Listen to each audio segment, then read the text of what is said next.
Oke nih. Nah, iya, iya. Halo, halo, Oke. halo. Halo. Apa Oke. kabar, Bang? Baik, baik, baik, Robi. Waduh. Waduh, sehat, sehat, Alhamdulillah, Bang gimana nih? sehat, alhamdulillah. Nah, Robi, ini kan Ya, kalau live IG kan 1 jam nih waktunya. Nah, andai siap. kata terputus, kita sambung lagi ya. Langsung Nggak sambung ya. apa-apa. Oke, Siap, siap. siap. Aku Nah, lowong kok. oke. Tadi saya udah jelaskan nih, sudah sampaikan kepada teman-teman tentang Dokter Ya, Robi ya, tentang ya. CV-nya ya. Dan satu hal yang membuat saya tertegun kagum adalah Oh, Dokter Robi ini pernah mendapatkan penghargaan Muri untuk iya. bidang edukasi vaginismus pertama di Indonesia. Nah, ini Iya, bisa Bang. nggak diceritakan pada kita nih, apa yang membuat Dokter Robi sangat tertarik, konsisten dalam memberikan edukasi dan menangani vaginismus di Indonesia? Silakan, Dok. Oke, terima kasih, Bang, atas kesempatannya. Ya. Kenapa saya menghususkan diri untuk melayani pasien-pasien dengan vaginismus? Ya. Sebetulnya sejarahnya dulu sekitar tahun 2012 itu saya dapat pasien vaginismus ke tempat praktek saya. Oke. Dan saya dulu tidak mengerti ya. Dulu si pasien yang pertama itu saya rujuk ke psikiater karena saya pun dulu menganggapnya oh mungkin ini gangguan pikiran Psikis. gitu ya. Betul. Tetapi entah bagaimana saya seperti ya digerakkanlah hati saya untuk belajar lebih lanjut tentang kasus itu sehingga saya melakukan riset yang mendalam tentang evidence based medicine vaginismus. Iya. Nah, singkat cerita, kok setelah saya analisis bukti-bukti medis, jurnal, kemudian riset-riset clinical trial yang ada, semua mengerucut kepada satu orang ahli yang bernama Dr. Peter Patrick di Manchester, Amerika Serikat. Beliaulah kontributor terbesar dengan hasil clinical trial beliau sangat jelas untuk orang Iya. vaginismus. Apa itu? Hmm. Angka keberhasilan penetrasi. Sementara Oke. metode-metode yang lain, jumlah pasiennya tidak sebanyak beliau, kemudian juga metodenya tidak terlalu jelas bisa terbaca, Iya. dan hasilnya pun tidak pernah saya baca jelas sekian persen dalam sekian minggu.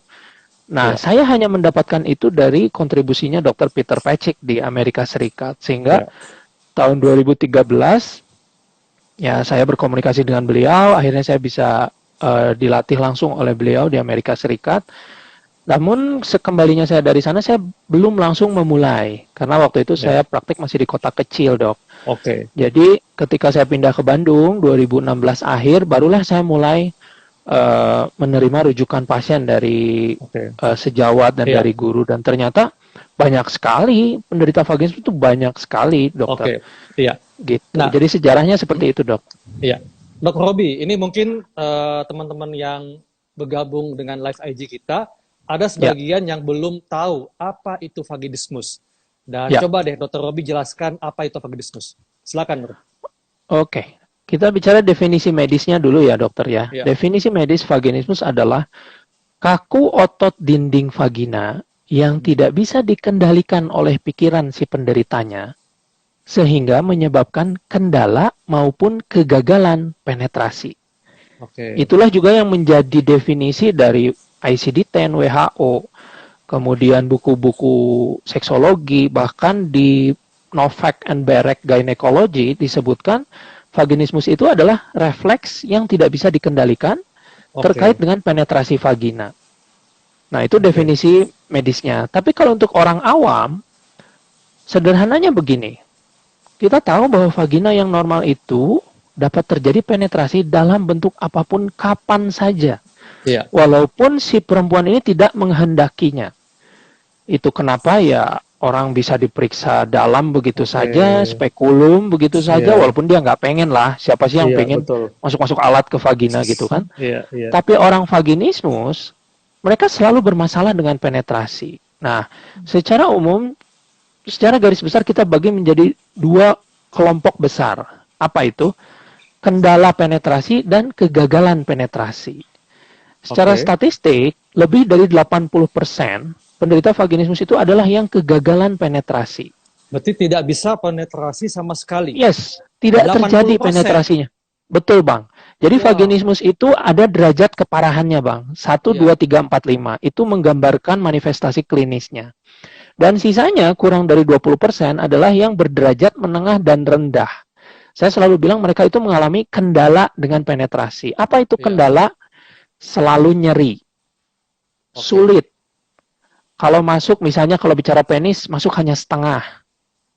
Masuk Langsung tidak dijepit gitu ya? konsisten. Langsung menutup gitu? eh Ya intinya penetrasi tidak terjadi atau bermasalah gitu. Oke. Karena balik lagi ke prinsip dasar, ya vagina yang normal dapat terjadi penetrasi dalam bentuk apapun kapan saja.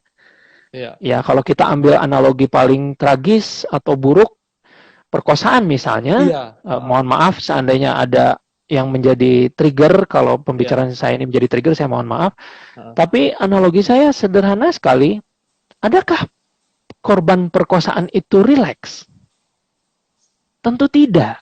Tidak. Tidak rileks. Tapi penetrasi terjadi. Itu kenapa di luar sana Hmm. orang akan mengatakan, oh korban perkosaan ikut menikmati tuh, soalnya dia nggak sakit, penis bisa masuk dan dia bisa hamil. Misalnya seperti itu. Oh, oke, oke, oke. Ya, padahal kita tahu Iya. ya tidak ada satupun yang berkenan diperlakukan seperti itu. Betul. Kalau kita Betul, betul. berbicara penetrasi itu, ya kan Iya. mungkin abang juga tahu Iya. kebanyakan ada keliru memahami bahwa seolah-olah, oh penetrasi vagina itu pikiran. Iya. Nah, padahal secara anatomi dan fisiologi, otot-otot vagina bagian depan itu otot-otot involunter atau otot-otot yang tidak bisa dikendalikan oleh pikiran gitu. Oke. Makanya balik lagi ke prinsip dasar yang saya selalu katakan, vagina yang normal dapat terjadi penetrasi dalam bentuk apapun kapan saja, Iya. walaupun si perempuan tidak menghendakinya Iya. gitu.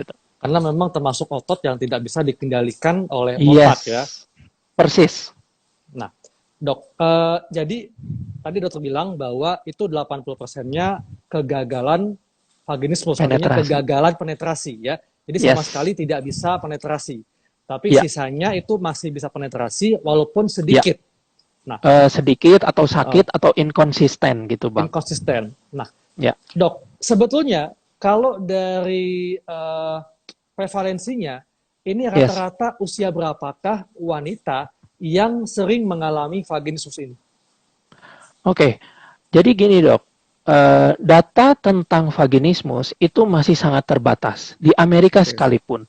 Jadi di Ya. Amerika sendiri juga pasien-pasien vaginismus masih diperlakukan, ya mereka ya selalu disalahkan lah, seperti yang edukasi yang selalu saya bagikan gitu.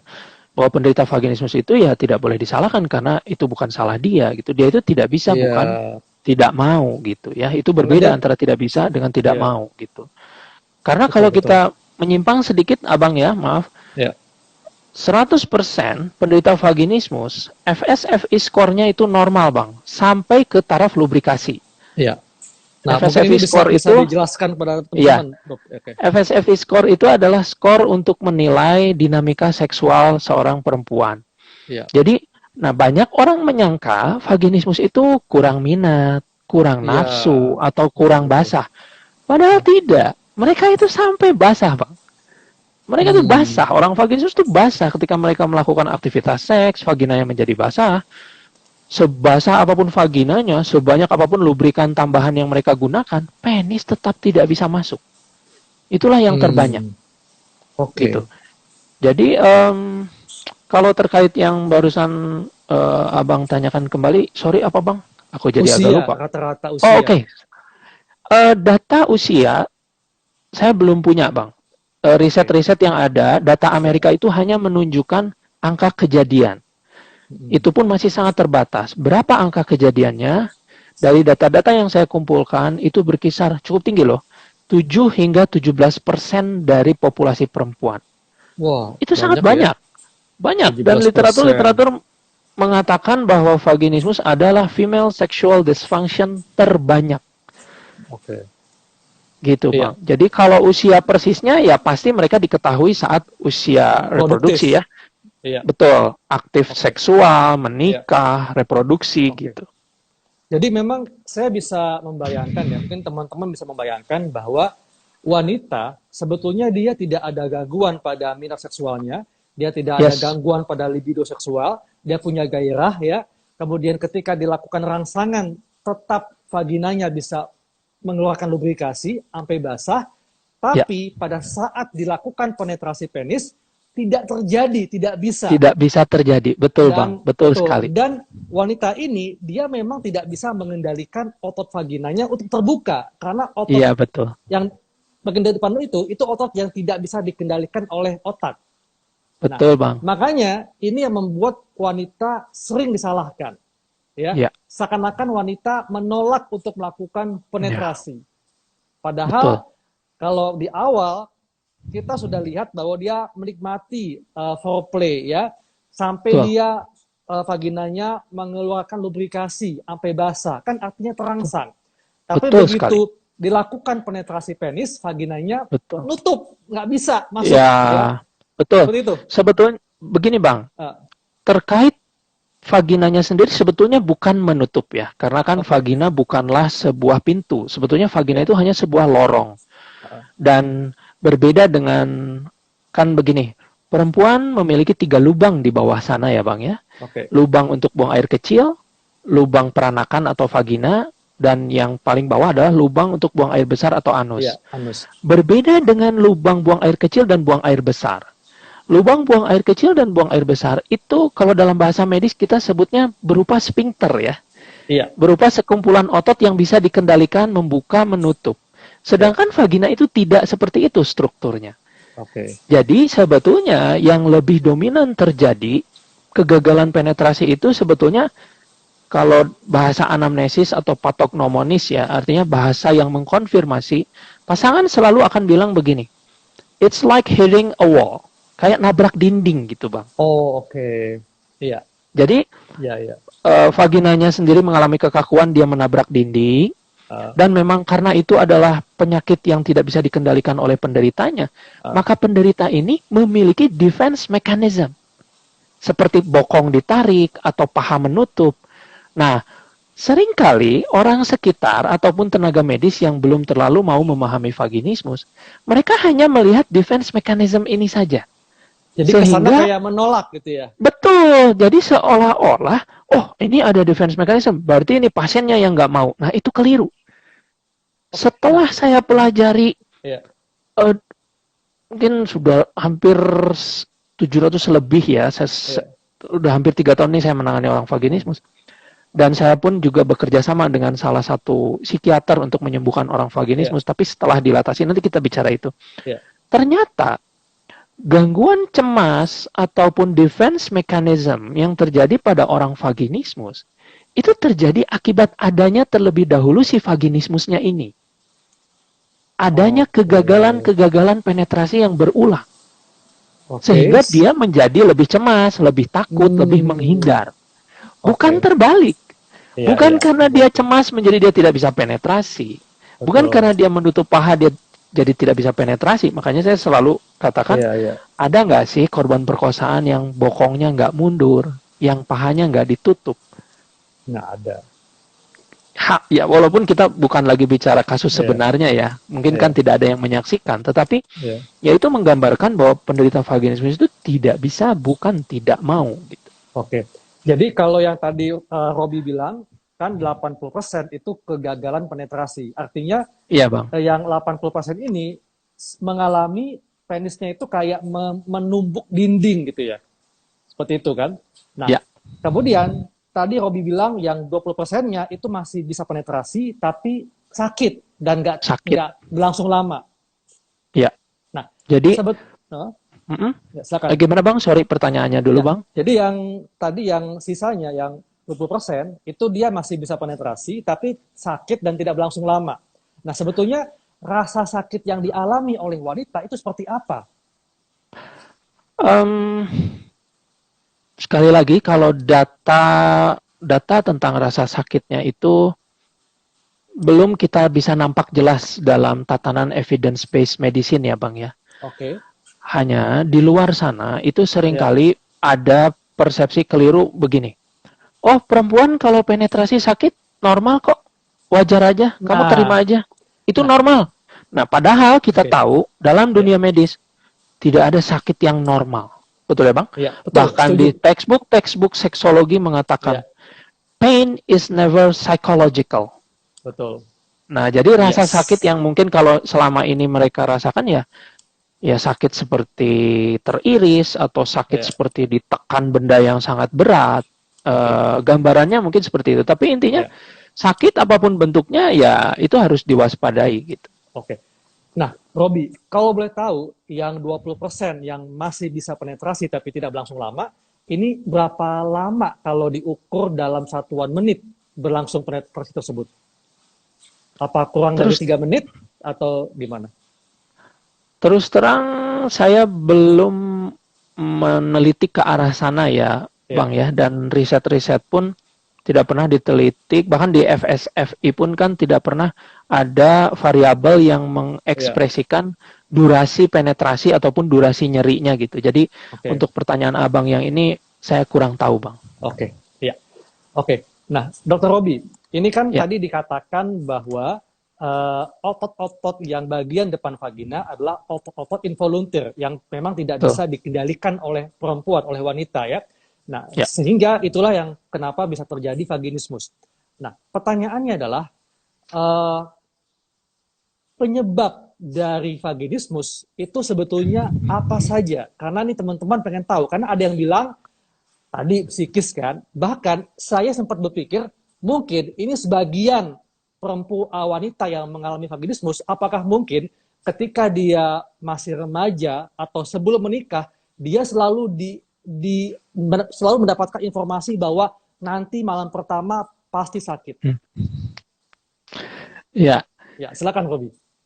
betul Bang. Jadi kebanyakan itu adalah mitosnya ya kalau menurut saya. Hmm. Karena begini, otot yang tidak bisa dikendalikan oleh pikiran, ya tidak bisa dikendalikan. Apapun kondisi pikirannya, mau dia Ya. ditakut-takuti seperti apapun, tidak bisa dikendalikan, ya tidak bisa dikendalikan. Sama seperti jantung. Betul. Segimana pun, ya kita nggak bisa bikin jantung berhenti, atau kita Iya, nggak bisa bikin jantung berdetak lebih cepat gitu ya. iya, betul, Se betul. itu seperti itu. Dan kalau ditanya penyebab, memang banyak sumber-sumber informasi yang mengatakan psikis, traumatik lah, Oh, segala macam. Tetapi kalau dari referensi yang menurut saya lebih sahih adalah penyakit ini digolongkan idiopatik, Bang. Jadi penyebabnya itu ya unknown, nggak ada. oh, belum diketahui seperti itu. Ya boleh dibilang kita belum bisa tahu apa sih yang menyebabkan kekakuan otot itu terjadi. Oke, Jadi kalau mau ditanya penyebabnya apa, nggak ada untuk saat iya, ini. Ya kalau ada pihak-pihak yang sangat penasaran dengan penyebabnya, saya justru menganjurkan silahkan lakukan riset gitu. Supaya ya makanya kalau di titik ini Bang, karena penyebabnya itu tidak ada, unknown, idiopatik, kita belum bisa bicara pencegahan atau hmm, apa apa ya yang bisa mencegah atau yang bisa mengetes begitu. Itu ya kita belum bisa bicara. Dan itu memang banyak terjadi ya Bang, bahwa ya itu kan mitos ya di luar sana bahwa oh malam pertama akan begini begini begini, padahal ya kita tahu buku nikah itu tidak akan menentukan performa seksual ya Bang. iya, Artinya iya akad sih, nikah siang hari itu tidak akan pernah mempengaruhi performa seksual. Jadi dia iya, mau pakai buku nikah mau nggak pakai buku nikah, seks itu ya begitu gitu. iya, Ah, saya sering bilangnya yang ditakut-takuti seperti itu boleh dibilang ya hampir semua perempuan punya iya, persepsi seperti itu kan. Tapi betul. apakah semua perempuan jadi vaginismus? Saya Enggak, rasa tidak. Itu tidak. kenapa hanya maksimal 17% gitu. Iya, Jadi kalau terkait hal-hal seperti itu, ya banyak juga entah itu pasien atau sejawat bertanya penyebabnya apa, kenapa orang bisa sampai seperti itu? Ya saya bilang sampai detik ini kita belum punya fakta yang sahih gitu. oke, Baru hanya sebatas oke, dugaan, teori, iya, dan yang lebih yang itu yang membuat saya lebih semangat mempelajari adalah kalau kita bicara medis nih Bang ya, tidak ada hingga saat ini evidence-based medicine yang menyatakan angka keberhasilan penetrasi atas intervensi psikologis. Itu kenapa ketika penanganan vaginismus, apabila hanya menggunakan jalur psikologis saja, iya, ya data sudah membuktikan bahwa bahkan ada systematic review dari Italia tahun 2018, di situ dinyatakan systematic review loh ya.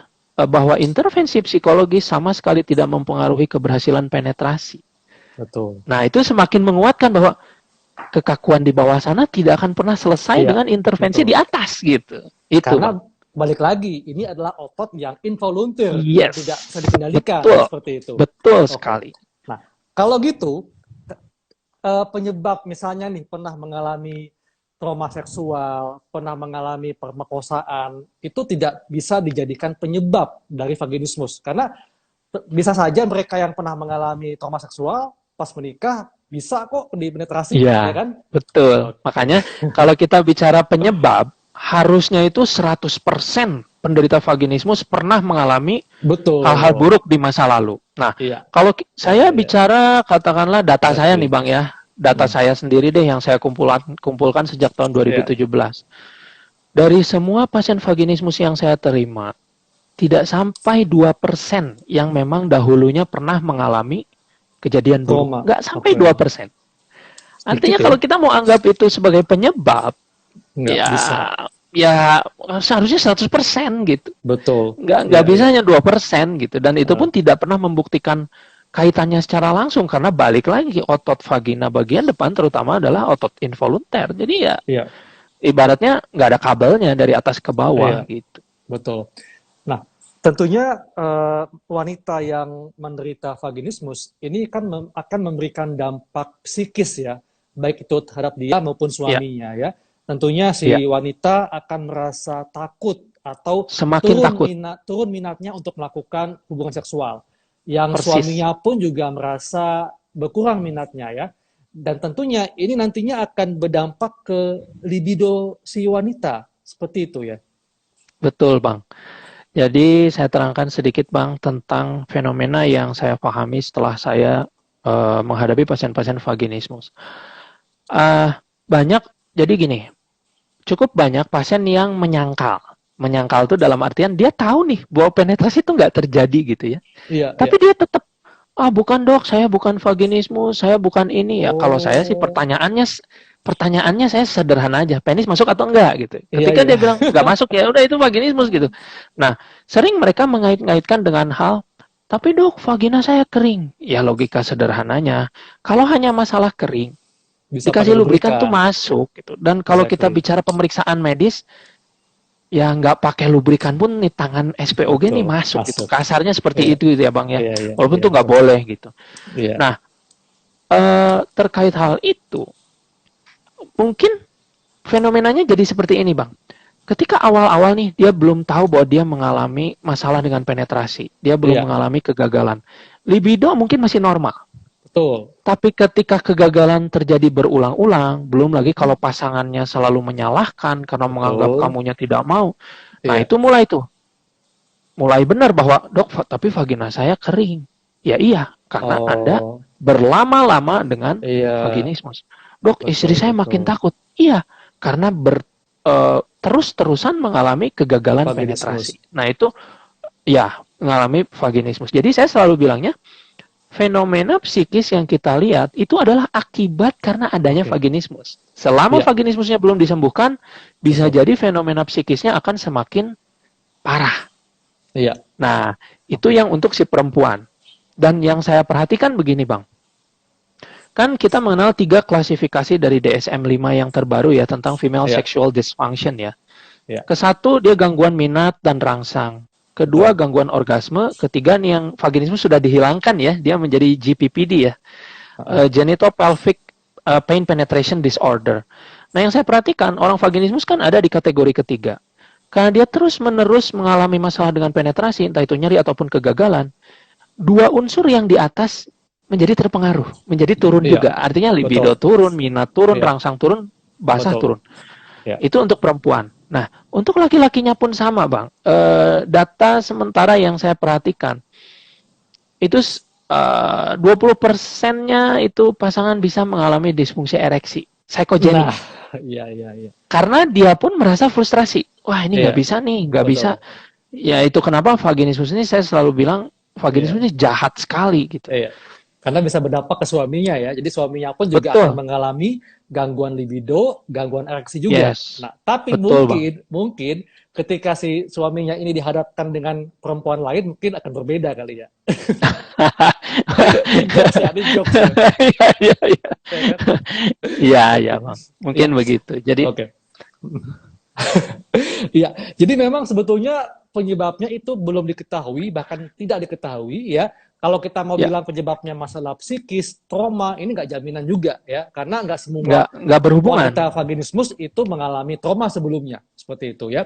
Dan memang yang menjadi korbannya akibat semua hal ini adalah si wanita. Dia akan merasa Ya, disalahkan, ya, betul.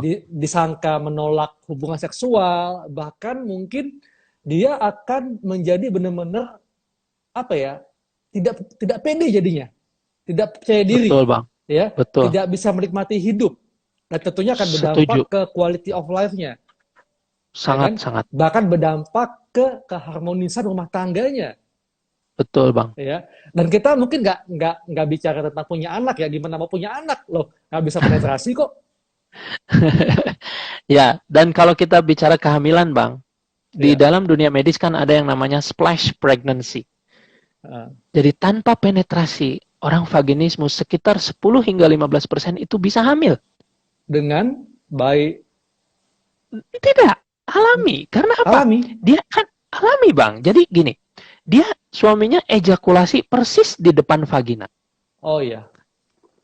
Dan katakanlah semprotan ejakulat Ya. itu, ya sekitar 10 hingga 15%, itu tetap punya potensi Bisa. untuk membuahi telur. Nah, ini nasibnya lebih kasihan lagi, Bang. Karena apa? Ketika dia berobat misalnya, kontrol Oh, kehamilan, dia kehamilan. akan Iya, menceritakan, iya. dok saya Wah, sebenarnya belum sakit bisa banget masuk tuh. loh penis. Ya. Aduh, itu dimaki-maki, Bang.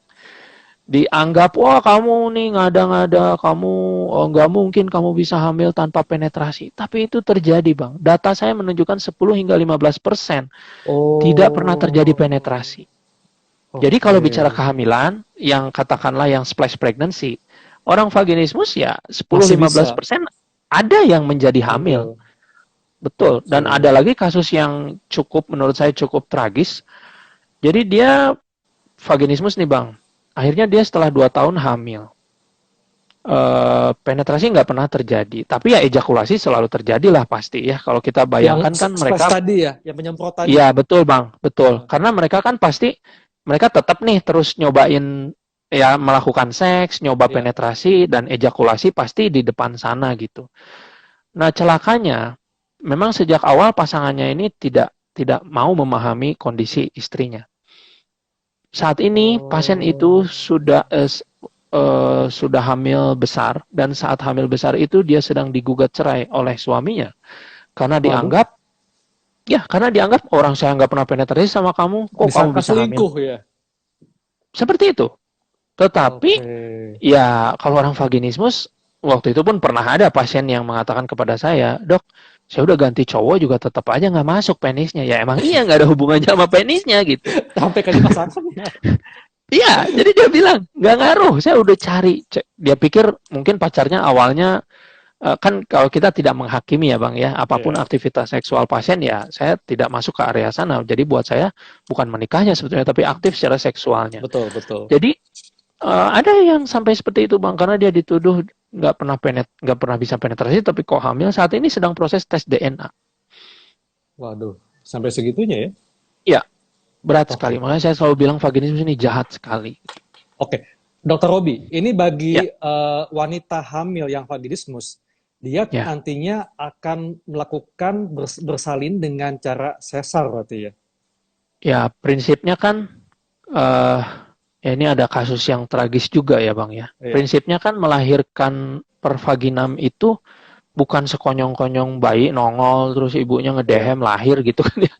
Akan ada proses pemeriksaan dalam gitu. Nah, betul. Dan pada orang vaginismus itu hampir bisa dipastikan ya nggak akan bisa terjadi. Nah, seringkali mereka pun ya ketika datang ke pelayanan medis yang tidak memahami apa itu vaginismus, ya selalu hanya dianggap oh ibu nggak bisa kerja sama nih buat periksa dalam. Sampai Oke, beberapa oke. pasien saya Iya. dipukuli pahanya, sampai dipegangi Oh, perawat, oke. 2 orang di kanan, dua Iya, orang di kiri, dan itu tetap, iya, kalaupun iya. berhasil ya itu menurut saya itu perkosaan gitu, itu pasti Betul, sangat betul. sakit untuk Setuju. si pasien gitu.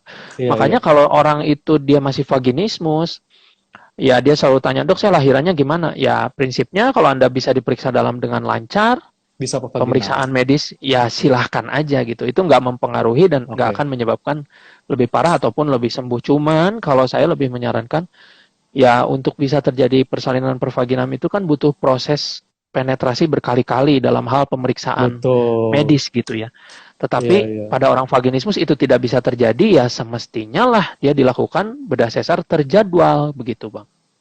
Iya, iya.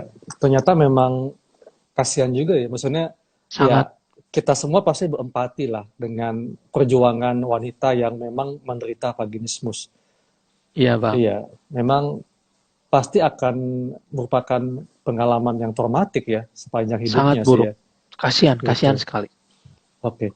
Oke, Dr. Robi ini ada Ya, pertanyaan nih. oke. Kita akan coba bahas satu persatu ya. Hmm. Oke. Ya, eh ini oke, pertanyaannya oke. Ini dari Reni Aritonang. Pertanyaannya, pada saat tidak bisa melakukan penetrasi, apakah sudah termasuk dalam vaginismus, Dok? ya. Oke. Eh, Ya intinya balik lagi, vagina yang Ya, normal dapat terjadi penetrasi dalam bentuk apapun kapan saja walaupun tidak ya, dikehendaki. Jadi kalau seseorang itu sudah mengalami bahwa kok saya penetrasi nggak bisa ya, ya. ya hampir pasti itu vaginismus gitu. Oke. Ada Oke, nggak Dok. kemungkinan lain, Ya. misalnya dok dengan orang berkendala penetrasi atau Ah, kegagalan penetrasi, ada nggak kemungkinan lain? Ada, tapi sangat kecil. apa tuh kemungkinannya? Kita berasumsi begini bang, Ah, hmm, kalau orang itu haid, keluar ya, haid nih selama ah, hidupnya dari sejak dia ya, remaja, ah, hampir pasti 99% itu struktur vaginanya normal. iya. Jadi boleh dibilang nggak ada penyebab lain selain vaginismus. Dan bahkan saya Mm-mm. menemukan yang ada kelainan struktur vaginanya dan dia juga ada vaginismus, dia baru bisa terperiksa seluruh vaginanya ketika dia dilakukan prosedur atau pembiusan total terlebih dahulu. Artinya dengan dia tidak bisa dilakukan pemeriksaan melalui vagina, itu saja sudah cukup membuktikan bahwa dia vaginismus. Betul, Terlepas betul, ada atau betul. tidak nanti itu ada kelainan atau enggak sih di dalamnya, ya Iya, kita baru bisa tahu apabila pemeriksaan iya. fisik melalui vagina itu bisa terjadi gitu. Sementara pada orang vaginismus ya apapun nggak bisa masuk gitu. Oke, oke. Ya, Robi, ini pastinya akan muncul pertanyaan ya di Ya masyarakat. bang. Jadi yang bisa dikatakan vaginismus itu kalau memang saat pertama kali tidak terjadi penetrasi atau mungkin pertama kali bisa, kemudian berikutnya nggak bisa. Nah itu apakah bisa dikatakan vaginismus? Ya, kembali lagi, kalau dari kriteria diagnostik vaginismus sendiri itu tidak pernah dikatakan harus berapa kali atau berapa lama, Bang.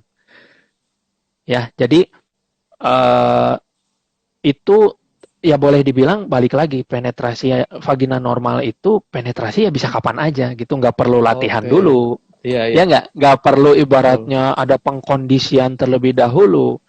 Tetapi kalau dari yang klasifikasi GPPD, dari yang female sexual dysfunction, dia ada batasan 6 bulan.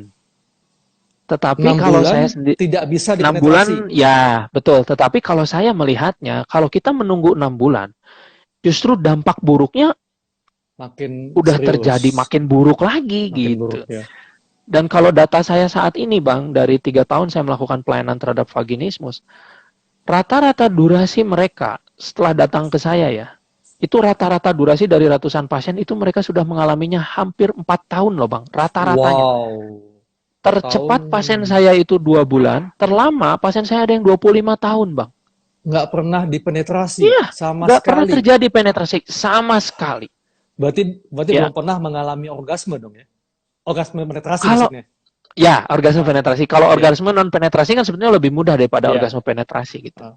Makanya mereka itu nggak ada masalah bang dengan orgasme, dengan minat, terangsang, lubrikasi.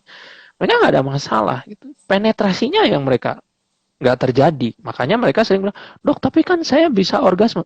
Ya memang orgasme nggak ada hubungannya Iya, sama penetrasi. Lawang karena bisa dengan klasifikasinya aja berbeda betul. gitu. Karena orgasme bisa dengan, mohon maaf nih, dengan masturbasi bisa, dengan Ya dengan cara di oral juga klitoris, bisa. betul. Oke, Puting oke. payudara juga Iya, bisa betul. gitu. Oke. Ya, dok. Jadi kalau misalnya nih, ada gak sih pasien vaginismus ya? Ini kita bilangnya pasien atau penyandang nih, atau pengidap Ya boleh baiknya. pasien, boleh Boleh ya? penderita bang, Ya. boleh. Nah, kalau untuk pasien vaginismus ya, apakah ada nih ketika dia sebelumnya bisa dipenetrasi, tapi setelah itu nggak bisa sama sekali? Apakah ada yang seperti itu nggak? Ada bang. Jadi vaginismus itu secara kemunculannya kita bagi menjadi dua, primer dan sekunder. Oke, ya. Primer itu sejak awal dia ada event-event untuk penetrasi vagina, misalnya pemeriksaan medis atau Hmm. pakai tampon untuk haid, pakai Hmm. menstrual cup, apalagi aktivitas seks itu dia tidak bisa. Berarti sejak awal dia memang tidak bisa penetrasi.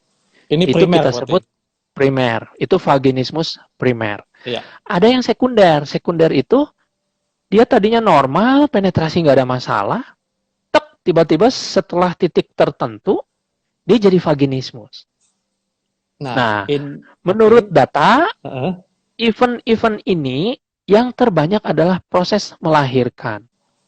Tetapi balik lagi bang, etiologinya Oke. tetap unknown. Jadi kita nggak bilang Iya, si proses melahirkan ini bikin dia vaginismus. Kalau emang orang melahirkan jadi vaginismus, ya semua orang melahirkan per vaginam, jadi iya. vaginismus semua dong kan? Enggak. Maksudnya, ya penyebab dari setelah bersalin itu luka yang akibatkan oleh persalinan ya?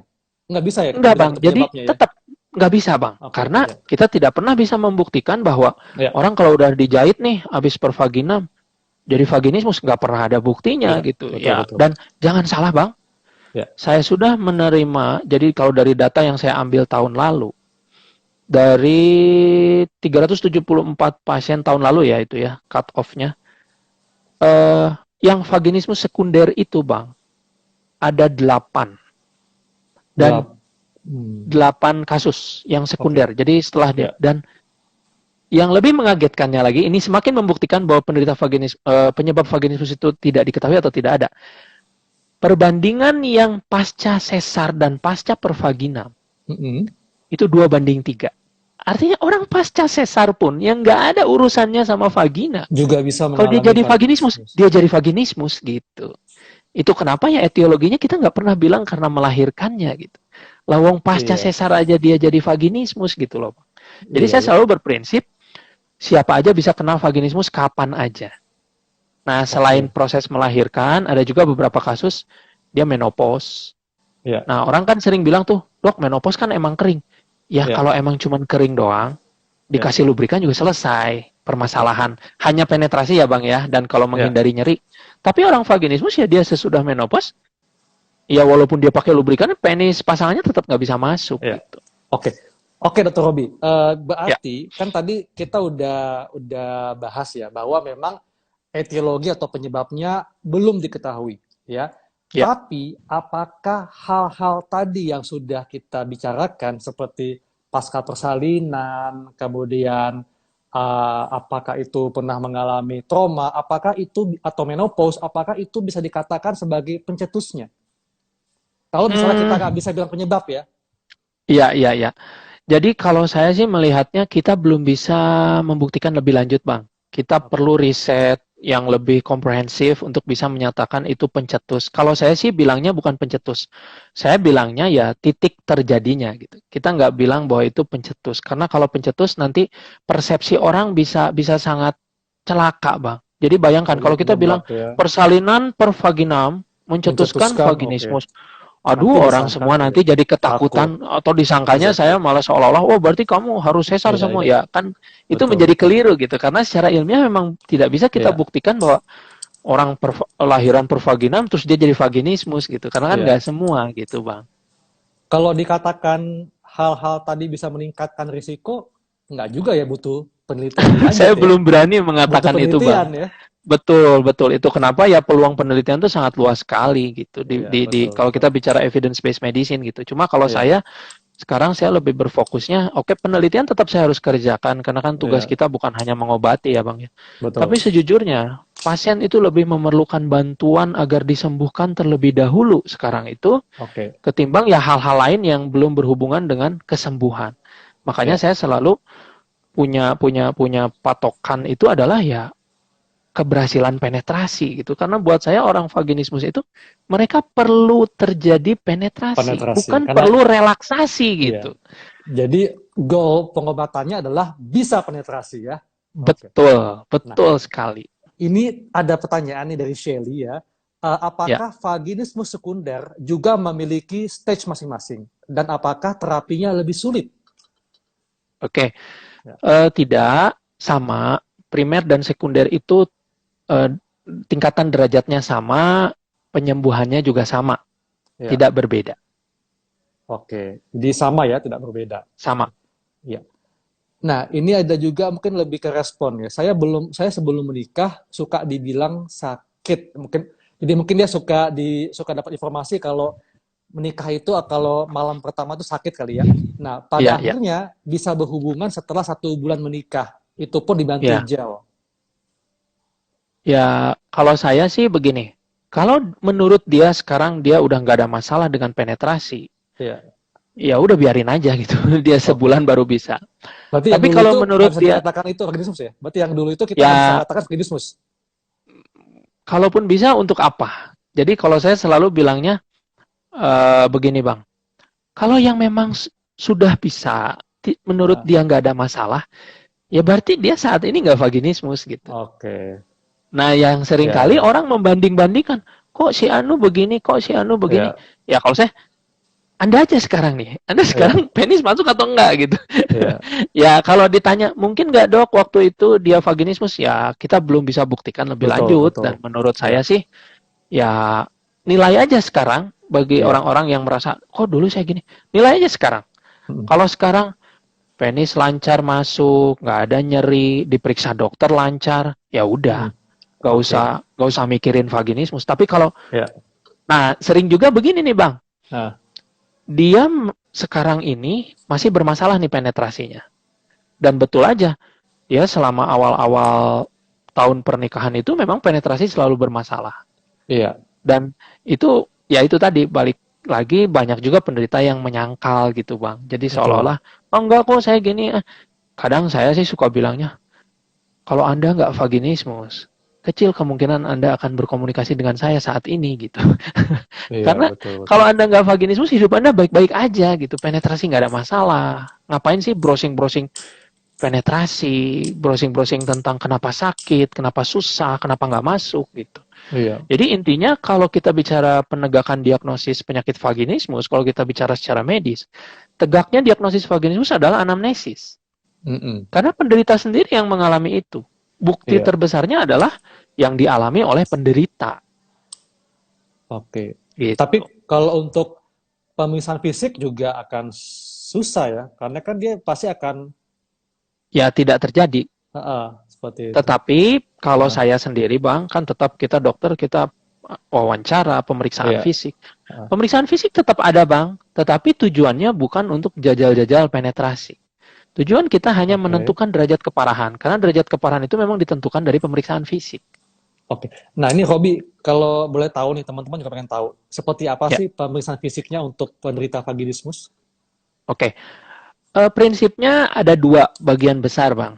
Yang Ya. pertama, sebelum itu pasien harus tahu dulu ya bahwa pemeriksaan vaginismus ini ya bagi tenaga medis yang memang sudah memahami semestinya tidak perlu ditakutkan. Karena apa? Lawang tenaga medisnya ngerti kok dia nggak bisa terjadi penetrasi. Kenapa Anda harus takut seolah-olah cukup banyak juga? Dok, saya kan vaginismus, nanti pemeriksaan gimana dong? Saya kan nggak bisa. Ya, kalau saya udah tahu Anda nggak bisa gitu. Makanya tujuan pemeriksaan hanya dua. Yang pertama adalah mengetahui ada atau tidaknya vulvodynia atau vestibulodynia di bibir kemaluan. Karena Ah, ini ada bahasa awamnya apa kondisi, nih? Masa? Memang nggak terlalu Nggak. ngetren sih Bang, cuman Ah, protokolnya kita harus kerjakan gitu. Jadi di oke. Amerika sendiri pun, Ah, data mentor saya yang tes itunya positif, yang artinya mengarah ke vestibulodynia atau vulvodynia, itu nggak nyampe 1%. oke. Artinya saya sendiri sampai saat ini belum pernah menemukan satupun tes itu yang positif. Saya malah curiganya, vulvodynia atau vestibulodynia itu adalah diagnosis keranjang sampah dahulu kala ketika Oke. ada pasien-pasien dengan kegagalan penetrasi. Mungkin ya Iya, Bang, ini iya. dugaan awam saya lah gitu.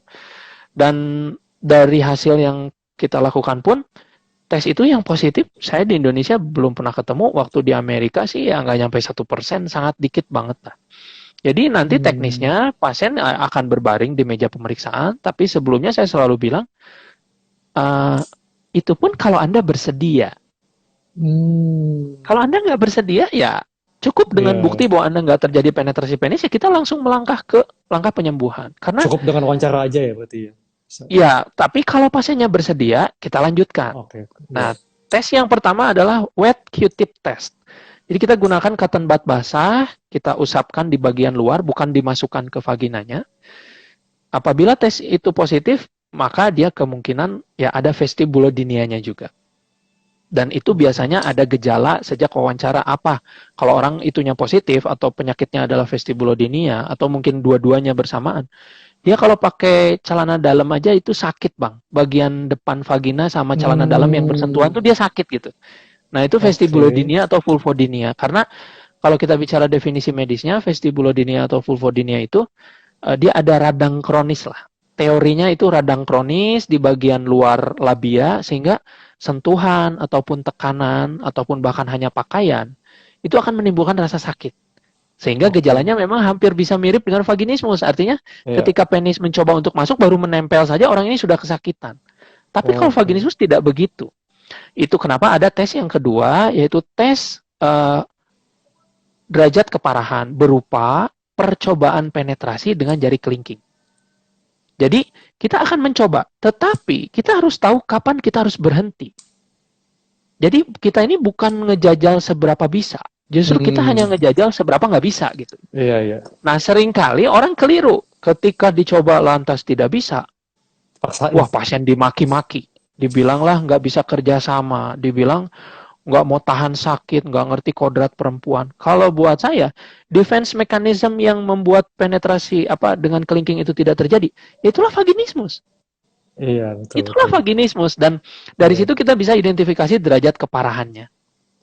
Gitu bang. iya. Jadi ada nggak dok vaginismus nih penis nggak bisa masuk tapi jari pemeriksa bisa masuk? Ada. Itulah yang derajat menengah. Jadi jari bisa masuk bang. Atau alat-alat medis yang kecil tuh dia bisa masuk. Nggak ada masalah tuh. Tapi begitu dimasukkan digerakkan, nah itu pasien kesakitan karena ada kekakuan otot yang dilawan. Oke. Gitu. Kalau gitu, mohon maaf nih ya, kalau gitu Ya, bagi penderita vaginismus, dia sebetulnya bisa melakukan masturbasi ya untuk mendapatkan orgasme dengan cara betul bang. tadi. Kan kalau kita hanya bicara orgasme nih kan terbanyak dari klitoris ya. Iya, Kalau merangsang klitoris kan nggak ada betul. penetrasi sebetulnya Iya, karena iya, posisi iya, klitoris di luar. iya. Cuman memang itu tadi yang saya bilang, untuk orang vaginismus, kenapa seringkali mereka hanya yang dilihat itu ketakutannya saja? Karena memang pada akhirnya si penderita ini atas apapun urusan di bawah sana mereka memang menjadi takut gitu. Iya, Sehingga ya apapun mereka memang menjadi takut. Ya kalau kita bicara orang normal, ya tidak akan sampai seperti itu gitu, apalagi kalau betul, betul. bicara saat berhubungan seks gitu kan, itu Iya, boleh dibilang ya itu tadi balik lagi ke data, lubrikasinya aja normal, artinya ya itu adalah momen yang lebih kondusif sebetulnya untuk terjadi, iya, untuk kalau penetrasi. kita bicara suasana lah ya, kalau kita Iya, walaupun itu nggak berhubungan gitu kan, oke. ya maksudnya kalau orang nggak vaginisme suasananya sangat buruk pun walaupun dia nggak mau sekalipun, kayak misalnya orang yang lagi bersalin kan sakit Iya, capek berdarah-darah. iya, Tapi ya dokter SPOG atau bidan ya periksa dalam kan setengah jam sekali gitu dan iya, ya pasien biasa-biasa aja walaupun pasti nggak nyaman gitu loh Pak. oke. Nah, Jadi pemeriksaan fisik tuh hanya dua itu. iya, Saya selalu ingatkan tidak ada pemeriksaan medis yang boleh dilakukan dengan cara paksa. Jadi ya betul. bahkan sampai kalau yang derajatnya paling tinggi Bang, Ya bahkan dia udah tahu saya datang dari luar kota, luar pulau. Ya karena derajatnya udah tinggi dan ditambah lagi dengan dampak terhadap si psikologisnya. Ya ada yang sudah sampai di meja pemeriksaan, saya selalu tanya, bagaimana mau dilanjutkan atau tidak? Ada yang memang derajatnya tinggi, dok, saya enggak deh. Ya udah, kita hormati itu. Kita nggak bilang bahwa, wah Anda nggak bisa kerja sama nih, berarti kita nggak bisa melakukan langkah selanjutnya. Enggak. Justru kita harus lihat, oh semua fenomena itu dia nggak bisa kendalikan. Kitalah yang harus menilai situasi itu gitu. Oke, Dr. Robi, setelah tegak diagnosis vaginismus, ini terapinya seperti apa? Oke, saya selalu katakan, tidak ada pil ajaib untuk vaginismus. There's no magic pill in vaginismus. Orang sering bilang katanya, oh dok boleh nggak pakai pil penenang? Ya yang ngelarang pakai siapa sih? Tapi kita nggak pernah lihat riset orang vaginismus dikasih obat penenang berhasil penetrasi. Nah, jadi kalau ditanya, dok, terapi vaginismus itu apa sih? Obat vaginismus itu apa sih? Ya, obatnya adalah dilatasi. Dilatasi adalah melatih otot vagina yang kaku itu agar menjadi normal, dari kaku menjadi normal, dengan sebuah proses dilatasi. Dilatasi adalah ya meregangkan otot vagina yang kaku agar menjadi normal dengan bantuan alat. Paling sederhana jarinya sendiri ataupun dengan dilator. Cuman masalahnya Bang, karena tadi saya bilang 80% adalah yang berderajat menengah dan berat. Mereka boleh dibilang sampai kapanpun mencoba sekeras apapun, ya mereka nggak akan pernah berhasil melakukan dilatasi sendiri gitu. Itu kenapa secara medis, ya kita punya sebuah prosedurnya yang saya mengambil rujukan dari Peter Pacic itu. Itulah yang kita sebut dengan prosedur dilatasi berbantu. Jadi berapapun derajat keparahannya, kita lakukan prosedur itu, hasilnya sangat-sangat menggembirakan. Jadi target kita seperti yang tadi Abang sampaikan, target kita adalah dia berhasil penetrasi. Nah, kita bagi 3 tahap Bang. Setelah prosedur ini nanti boleh Abang tanya lagi jelasnya seperti apa. Jadi kalau ditanya obat vaginismus apa? Dilatasi. Yang bisa dilatasi, dilatasi itu terbagi 2. Yang bisa dilatasi sama yang nggak bisa kan. Kalau yang derajatnya berat ya dia nggak bisa. Yang derajatnya berat ya dia memang harus prosedur sejak awal. Kalaupun yang bisa, nanti pun akan terbagi 2. Yang pada akhirnya sembuh karena latihan dilatasi sendiri, atau yang tetap aja walaupun dia udah bisa masukin jari, gerak-gerakin jari ke vaginanya, tetap aja penis nggak bisa masuk. Nah itu pun golongan yang itu ya dia tetap harus ikut prosedur. Nah secara garis besar kita punya tahapan-tahapan yang objektif dan akuntabel. Artinya pasien tuh harus tahu gitu, dok saya ini mau dilakukan apa, hasilnya apa yang bisa kita harapkan. Ya selalu kita bicara balik lagi tadi Bang, angka di evidence-based medicine. Jadi kalau yang saya lakukan selama ini dengan referensi dari Dr. Peter Pacic itu, kita punya 3 tahapan kesembuhan vaginismus. Yang pertama, setelah prosedur, dia harus bisa terjadi tuh latihan dilatasi mandiri. Dan itu angka keberhasilannya sangat menggembirakan, mencapai 99,8%. Jadi walaupun dia derajat terberat, tapi pasca prosedur, ya dia bisa melakukan latihan dilatasi mandiri, artinya sukarela, mandiri, dilakukan sendiri, saya hanya mengarahkan saja, tanpa paksa dan tanpa nyeri. Itu angkanya mencapai 99,8%. Kemudian tahap kedua, setelah berhasil latihan dilatasi mandiri, dan ya itulah obatnya ya, dilatasi itulah yang menjadi obat untuk vaginismus. Tahapan kedua adalah pasien bisa dilakukan pemeriksaan-pemeriksaan medis melalui vagina. Seperti kita tahu, vaginismus bukan hanya masalah seksual ya Bang ya. Dia ada keputihan nggak bisa diperiksa, gangguan head yang nggak bisa USG transvaginal, belum lagi kalau bicara program hamil, ya segala macam penetrasi harus terjadi gitu. Angka kami saat ini mencapai 97,3%. Kita biasa lakukan 1 bulan setelah prosedur. Ya pasien udah bisa spekulum, udah bisa USG transvaginal.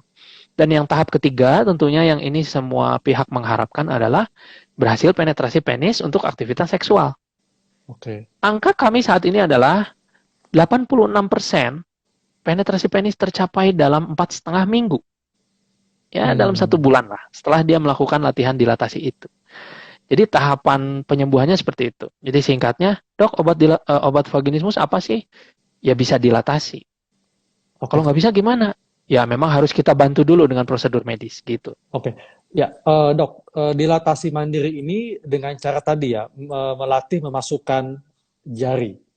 Ya, Oke. Nah, kalau untuk yang tingkat vaginismusnya sedang sampai ringan, mungkin akan lebih mudah. ya mungkin mereka, oh ternyata bisa ya. Ya mereka Ya, teruskan tuh jarinya, mereka oke, gerakan, oke, ditambah jumlah jarinya. oke. Tapi bukan berarti kalau bisa itu lantas derajatnya pasti rendah. Belum tentu juga sih Bang. Hmm, Karena balik lagi, kalau bisa saya selalu sama instruksi saya, kalau bisa ya Anda teruskan. Tapi kalau hasilnya tetap nggak ada ya Anda harus prosedur. oke, Tapi kalau Anda memang sejak awal tidak bisa, itu bukan karena Anda tidak mau atau takut atau lebay. Tapi karena derajat Anda berat. oke. Nah, Jangan diteruskan, karena makin ya, Anda coba-coba terus, ya Anda makin cemas nanti, makin takut gitu. oke. Nah, bagi yang tidak bisa dari awal atau gagal dengan Ya, dilatasi mandiri, itu dilakukan prosedur prosedur ya. ya. Ini seperti apa nih Dilatasi Pak berbantu. prosedurnya? Oke, Ya. dilatasi berbantu itu pada prinsipnya ada 4 tahapan besar, Bang ya. Hmm, Jadi yang pertama, pasien akan dilakukan pembiusan total. oke. Jadi dengan pembiusan total itulah untuk sementara kekakuan otot hilang. Bahkan kalau kita mau semakin membuktikan bahwa kekakuan otot nggak ada hubungannya sama pikiran, pada beberapa pasien, walaupun dosis obat anestesi sudah dimasukkan secara maksimal, pasien sudah dalam keadaan tidur, tapi ketika kita memasukkan alat ke vagina, kalau kekakuannya masih ada, pasien tetap akan mengeluarkan refleks. Padahal dia sudah dalam keadaan Hmm, teranestesi. Itu makin menunjukkan bahwa kekakuan otot ini nggak ada hubungannya sama pikiran gitu. iya, betul betul. Pikiran pikiran yang bisa dikendalikan gitu Bang maksudnya. Iya, Nah, jadi tahap ke-1 adalah total intravenous anestesi.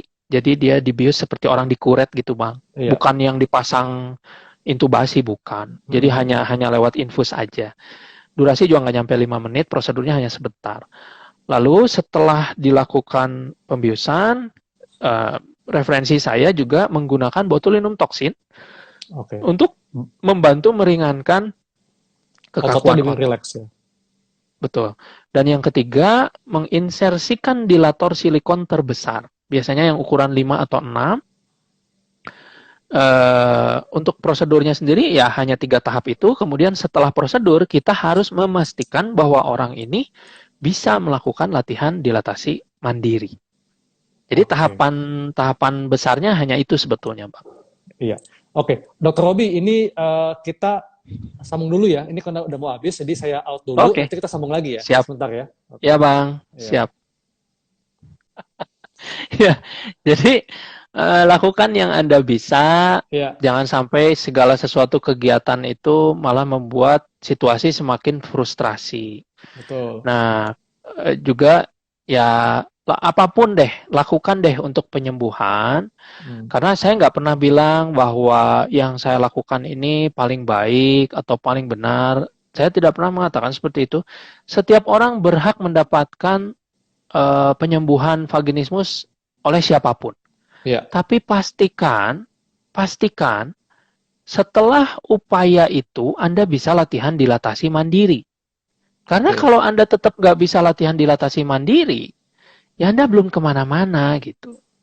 Jadi Hmm. misalnya, dok saya ingin metode apa, misalnya yang cukup cukup populer kan di internet tuh katanya kan hipnoterapi misalnya ya. Iya, Ya betul. kalau setelah Anda hipnoterapi Anda bisa latihan dilatasi, ya berarti Anda sudah ada progres. Tapi Mm-mm. kalau sudah bolak-balik hipnoterapi Anda tetap tidak bisa latihan dilatasi, ya artinya Anda belum kemana-mana. Jadi Betul. ya Anda harus tahu persis nih kalau Anda mau Iya, melakukan pengobatan vaginismus, ya termasuk termasuk prosedur yang saya lakukan. Anda harus tahu persis bahwa yang terjadi akan seperti apa, hasilnya berapa persen. Nah, itu yang kebanyakan pasien itu pokoknya yang penting begini ikut-ikutan aja. Nah, itu jangan sampai karena apa? Ya semakin Anda lama mengalami kegagalan dalam vaginismus, Anda semakin frustrasi. betul. Anda semakin down, Anda semakin ya semakin tidak bersemangat. Bahkan ya beberapa pasien saya sudah menghadapi sendiri, Bang. Dia bahkan ya sampai depresi berat, yang bahkan saya sampai bilang sebaiknya berjalan bersamaan nih antara dilatasi sama pengobatan depresinya. Karena kalau Anda masih depresi, ya Anda nggak bisa bikin keputusan yang baik, Anda nggak bisa menentukan mana langkah terbaik, Anda nggak bisa bersemangat dalam apapun metode penyembuhan yang Anda pilih. Ya itulah jahatnya vaginismus gitu. Iya. Oke, Dok. Ini Ya, dari sejumlah pasien yang menjalani terapi untuk vaginismus, berapa persen yang mendapatkan keberhasilan? oke. Tadi sudah saya sebutkan, Bang, jadi ada 3 tahapan kesembuhan. Yang pertama, bisa latihan dilatasi mandiri. Oke. Persentasenya adalah 98,8%. Iya, Cukup menggembirakan hasilnya. Cocok deh iya, sama referensi saya di Amerika Serikat. iya, Yang kedua, bisa diperiksa-periksa yang melalui vagina, kayak spekulum, USG iya. transvaginal, atau pemeriksaan dalam. Itu angka keberhasilannya 1 bulan pasca prosedur mencapai 97,3%. Hmm, oke. Dan yang ketiga, ya keberhasilan penetrasi penis dalam aktivitas seks. Angka keberhasilannya saat ini adalah 84% dalam Hmm, 4,5 minggu. hmm, iya, iya. Gitu. Oke. Jadi apapun nih metode yang misalkan di sana ada metode apa, di sana ada metode apa, ya itu kembali lagi itu adalah pilihan pasien. Tapi pastikan dulu setelah Anda melakukan itu Anda bisa dilatasi atau tidak, karena jangan sampai hanya menambah rasa frustrasinya gitu. Betul, betul. Iya, oke. Dokter Robi, halo? Ya, Ya, ya bang. ya, ini karena gangguan sinyal sebetulnya banyak sih yang mau dibahas, tapi karena gangguan sinyal dan juga di sini sih kalau saya lihat Dokter Robi gambarnya nggak bergerak sih, tapi ada suaranya. Oke dok, nah ini yang sangat dinantikan oleh para teman-teman yang join di live IG malam ini adalah tips bagaimana untuk bagi mereka nih ya yang memang Ya, mengalami vaginismus supaya tidak putus asa, supaya tetap ya, bisa percaya diri dan bisa bekerja sama dengan pasangannya untuk sama-sama berobat. Ya, silakan, betul. Dr. Robi. Jadi tips dari saya, tentu ini ada yang langsung, ada yang tidak langsung ya bang ya. Mm-mm. Yang tidak langsung tipsnya apa? Ya kebanyakan kan orang dengan vaginismus ini adalah orang yang sudah menikah ya, baru baru diketahuinya gitu. Ya Ya, mereka tuh harus tahu bahwa pernikahan itu bukan hanya urusan seks. mm-mm. Pernikahan Iya itu betul. bukan hanya berpikir tentang berhasil penetrasi atau tidak. Iya, Jangan karena keadaan ini malah keharmonisan mereka jadi terganggu. Dan memang ini terjadi, betul. Bang. Ini nyata terjadi. Karena tidak dipahami Iya, dengan baik, yang ada ujungnya malah ya terutama bagi si penderita malah disalahkan terus, betul. dibully, dianggap tidak mau Iya, kerjasama, nggak ngerti kodrat perempuan. Nah itu pertama itu pasangan juga harus memahami. mm-mm. Itu yang pertama yang secara tidak langsung. Kemudian yang kedua, ya kalau Anda memang sudah mengalami, Anda sudah tahu, ya berhentilah untuk menyangkal.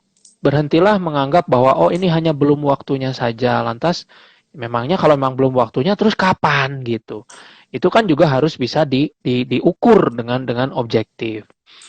Kemudian ya apapun nih taraf di tahap manapun Anda saat ini, tetaplah hidup seperti biasa. Iya, Hidup Anda bukan hanya soal penetrasi. Jadi betul. ya lakukan saja apa yang bisa Anda lakukan.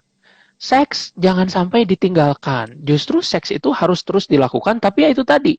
Kasih jaminan bahwa nggak akan ada percobaan penetrasi, Iya, sehingga itu tidak menjadi menambah ketakutan terutama bagi si betul. perempuan dan tidak Iya, juga menambah frustrasi bagi si laki-laki.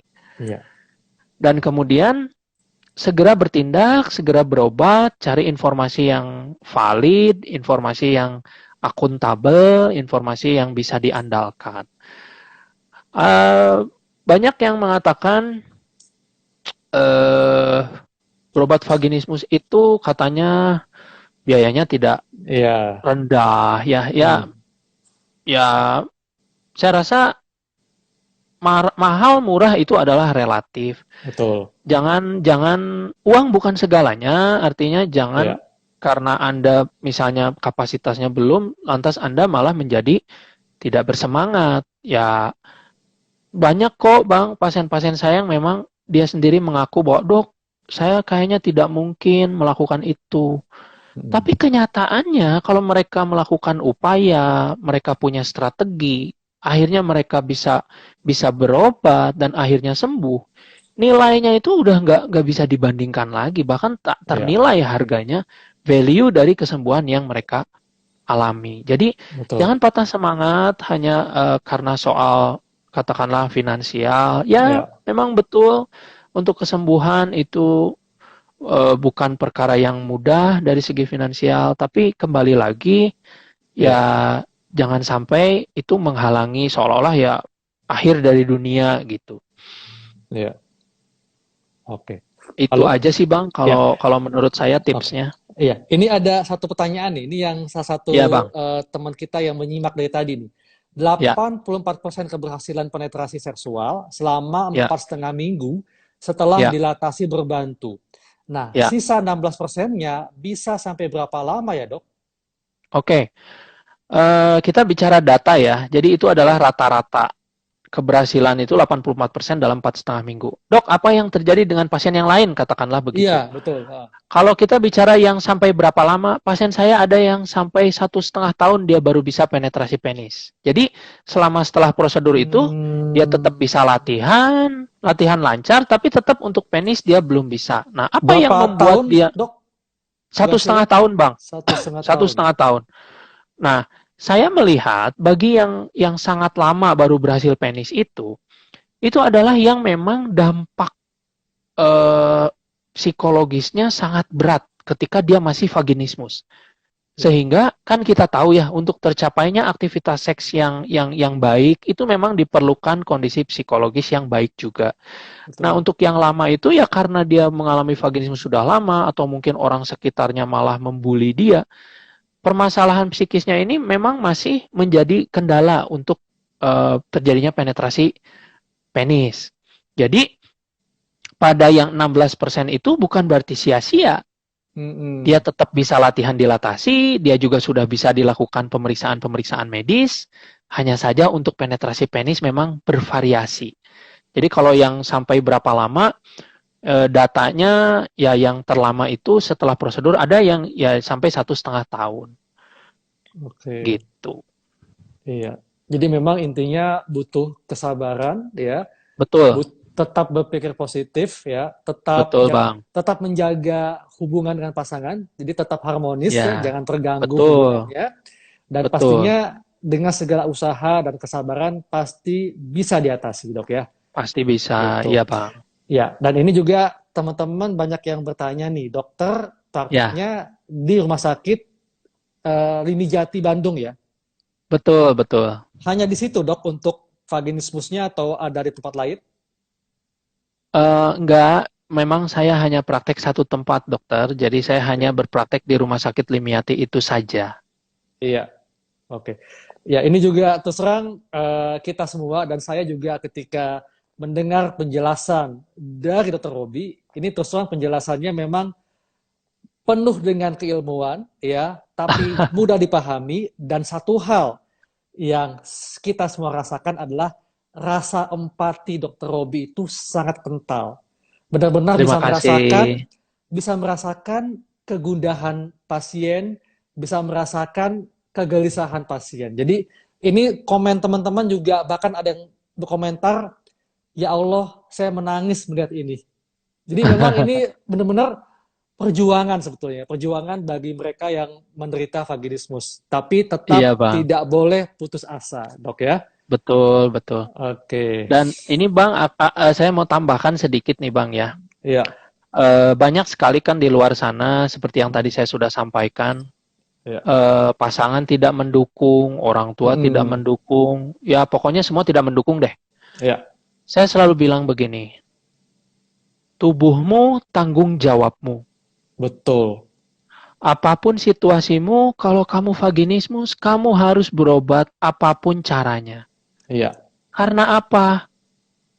Karena kesembuhan vaginismus sesungguhnya adalah untuk dirimu sendiri. Bukan untuk pasanganmu, bukan untuk keluargamu, bukan untuk saudara-saudaramu, tapi untuk dirimu sendiri. Iya. Karena saya ulang lagi, vaginismus bukan hanya soal penetrasi penis, tapi juga kalau Anda sebagai perempuan ada masalah dengan kesehatan organ reproduksi, Betul, Anda pasti. menjadi Iya. tidak bisa diperiksa. Setuju. Anda Betul, malah betul. menambah masalah yang baru. Ya, betul. Jadi seringkali saya sampai buat ini Bang, highlight di Instagram yang isinya di situ teguran terhadap para pasangan bahwa saya hanya ingin menyampaikan, Pak, istri Anda ini sakit. Iya, Sakit di sini tuh istri Anda ini kena penyakit. iya, Ya udah selayaknya istri Anda ini dibantu untuk bisa sembuh. betul. Bukan malah disalahkan, malah terus dipojokkan. Karena tidak ada yang mau orang terkena vaginismus. Itu bukan keinginan mereka. Makanya saya selalu bilang, vaginismus itu tidak bisa, bukan tidak mau. Iya, Tolong betul. jangan terus menuduh penderita vaginismus itu tidak mau. Mereka mau. Iya, Mereka mau. Tetapi iya, karena mereka tidak bisa, ya karena ada penyakit sehingga tidak bisa. Jadi iya, itu sih Bang, pesan saya terhadap para iya, penderita di luar sana. Ya tolong tetap semangat. iya, Harapan tentu masih banyak. Sabar dalam melakukan upaya, dalam mempersiapkan segala sesuatunya. Saya tahu itu tidak mudah, tetapi hal itu bisa dicapai. Dan saya betul. bisa pastikan kalau Anda punya upaya yang baik, Anda punya ketekunan, Anda punya strategi yang baik, Anda pasti bisa mencapai itu.